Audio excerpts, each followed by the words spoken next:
जीवन के वैचारिक क्रम में कई परिभाषाएं होती हैं। कई परिभाषाएं हम स्वयं रचते हैं, गढ़ते हैं और उसका अनुपालन भी करते हैं।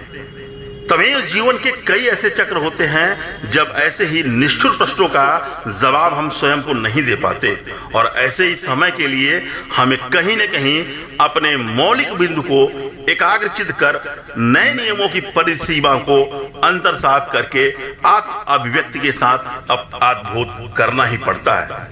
जब भी हम आत्म बिंदु के प्रत्येक किसी भी गहन पहलू को अपनी आधारशिला का मजबूत स्तंभ बनाएंगे, हम सच के उतने ही करीब होंगे।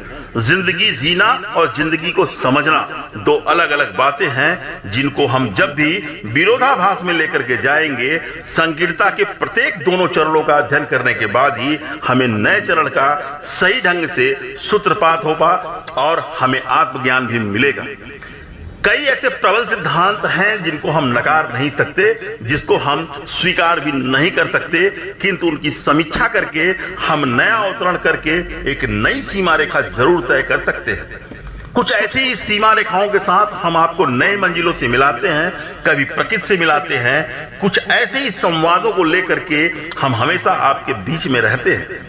आपके संवर्ग और आपके नए सिद्धांतों की संरचना के लिए हम आपको कहीं दूर नहीं ले जाते, बल्कि आप ही के जनपद में रहकर आपको नई चीजों से मिलाते हैं जो अब तक अनएक्सप्लोर नहीं हुए हैं।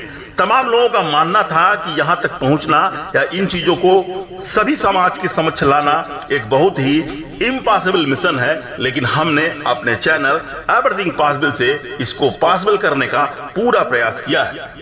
हम विश्वास है, आशा है, उम्मीद है कि आप मेरे इस प्रयास के बीच अपना थोड़ा सा समय निकाल करके इन मौलिक तर्कों के साथ तमाम दृश्यों को अपने मन और दिल में स्थिर चेतना से इसे समझने का प्रयास करेंगे और स्वयं में इसमें कभी निकल करके अपने जीवन के कुछ पल बिता करके एक योग्य शक्ति के साथ अपने जीवन का अनवरत काल तक निष्पादन और अपने कर्मों का प्रतिष्ठापूर्वक निर्वहन कर पाएंगे। बहुत बहुत आभार मित्रों।